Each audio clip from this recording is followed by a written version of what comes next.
often find yourself not succeeding at the things that you want to do? Is it often the case that you've started something and you don't finish it? Would you like to exceed your own expectations and for it to be easy?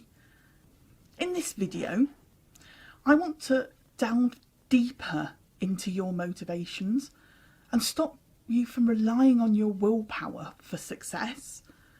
The video is titled, "Why Aren't I Successful?" And right off that I can let you know that the biggest answer to that question is in the question. It's why. I passionately believe that why is the most powerful word that exists. And within this video, I want to explore the power of why. So what do I mean by the power of why? I'm talking about your motivation, why it is that you're doing something, the reasons that are based behind it. Because I don't really think that we spend enough time thinking about this. And I know from my own experience and from working with others that when you get that why right, success in whatever it is that you're doing becomes so much easier. Now, your why isn't the same as willpower. It's almost like you need to see these as opposites. Willpower is like a pusher. It takes a lot of effort. It's finite. It ebbs and flows. And really it runs out. Your why is it's a pull. It's inspiration. It's motivation. And when you get it right, it's 10 times more powerful than willpower at its best. I think it's easy to get carried away doing things that you think you should. We're surrounded by advice, information, things telling us what's good for us, what success looks like and what to do. But I don't think guilt is a good driver. It's not a strong why and it doesn't lead to success. It isn't really helpful. The route to your own success is avoiding what you should do and focusing on what you really want, often with quite positive side effects. Have you found yourself thinking about things that you should do? Let me know about them in the comments. Later in the video, I'm going to give you 3 real-life examples where I've used the power of understanding my own why to have greater success. But before I go into those, I wanted to share with you 3 principles that you might find helpful. So the first one, take more time to identify your why more than you do anything else. I want you to try and remove yourself from all of the external input and think long and hard about what it is that you really want. Question yourself repeatedly about why you want something. Go really deep within your questioning. And please be okay if the answer you come up with is that you really don't want something enough. I think that would be a massive win to realise that you don't want something, so you can stop wasting your energy on something that just isn't for you. Please keep asking yourself what it is that you want. Keep questioning your why until there's no doubt in your mind that this is your heart's desire and you're filled with motivation to get it. So the second principle, stop using other people to measure yourself by. I think it's a common mistake. It's easy to do, looking at what everyone else is doing or what other people want for you. But in order to get success, you need to do what makes you happy, what fills you with passion and drive. So please stop worrying about what other people think. If they're the right people for you, then they'll be delighted that you're happy. We get one life, and in order to live our best version of it, we really need to be happy, and happiness comes from every single day, not from getting to a destination. So the third principle, there really is more than one way to skin a cat. with time to reflect, you'll realise that you can get to some of your own goals by using a completely different route. If you have identified the right why within yourself, and the route that you take is really fulfilling, then you're already happy. And frankly, who cares how you get there as long as you do? So as I promised, here are some examples of where I followed these principles and had success. So my first example is about quitting smoking. And I love to use this example because it's quite emotive and it's a bit marmitey.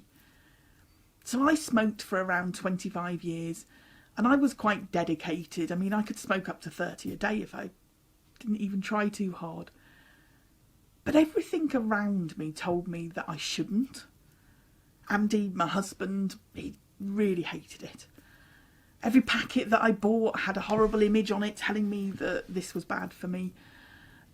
Friends and family were always asking when I was going to give up.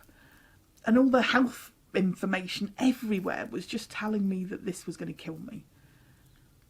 But despite a couple of failed attempts with a variety of methods, it just wasn't powerful enough for me to stop. I think in hindsight I realised that it was because I didn't have a strong enough why. I didn't really want to give up smoking. So can you see how other people's reasons just don't get you there? Using willpower didn't help me. It wasn't strong enough every single day. So I'll take you in a different direction now. About 9 years ago, I decided that my life would not be complete without a hot tub. Now, I wasn't after just any hot tub. The one I wanted was over £4,000. So I chatted to Andy about it, my rather long-suffering husband. And he told me, Nichola, you cannot have everything you want in life. Apparently we couldn't afford it. Now, I wasn't happy with this. So I went away and I thought about it for a while.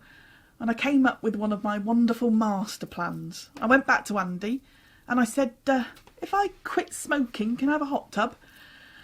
I mean, we'd been together for about 19 years by this point, so he knew that there was not a lot of chance of this happening. I think he felt quite comfortable to say yes.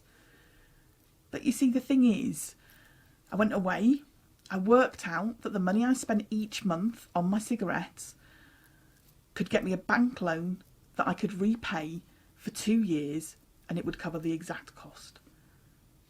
All I had to do was not smoke for 2 years. But the funny thing is, that was actually really easy. I mean, I really wanted that hot tub and we got it and I didn't smoke. We ended up with the most fantastic quality time each evening, away from technology, relaxing in the hot tub, chatting to each other, and it was great. In fact, my journey to being a non-smoker was really enjoyable. I found a why that really, really spoke to me, and I wasn't reliant on willpower at all. I wanted you to see how getting your why right can be really transformative. So a second example for you, quitting my job. So a little bit of background, I've done lots of different jobs in my working life, from nursing to finance and sales. And the whole time I've been really quite anti-self-employed. I struggled to see the real benefits. My parents were self-employed and they struggled and worked so hard. And I loved my career until the day that I didn't. And then I felt like I had the biggest weight of the world around my neck. I was away from home a lot. I was working really long hours and I was using the weekends to recover so that I could start all over again. I took some time to think and I contemplated moving roles. Maybe something that I wasn't away from home as much. I thought about changing companies. Maybe that would make a difference, but it just didn't seem to fit. So I took some more time to think about my why. What was it that I was really looking for? And once I realised I was looking for a bigger change, a new challenge, a different way of life, then it got a bit easier to discover what would fit with that. And when I did quit, it wasn't a struggle. I wasn't tempted to stay. I wasn't happy, and I knew that my happiness actually was more important than anything else. So has starting my own business been easy? I guess it really depends on your definition of easy. It's been really hard work, and it's been quite frustrating at times. But one thing I've not struggled with is motivation. I've never woken up and thought that I made a mistake, and I enjoy what I do. I do feel fulfilled. I followed my why, which was to be happy every day and not just on holidays. The success that's come has been overwhelming, and I actually earn more now and work fewer hours. But the freedom to be happy is the best bit. So my third example, I'm going to pick dieting. Just in case you've not been able to relate to either of the other examples, maybe this one might help. So I am officially rubbish at dieting. I've struggled with it my whole adult life.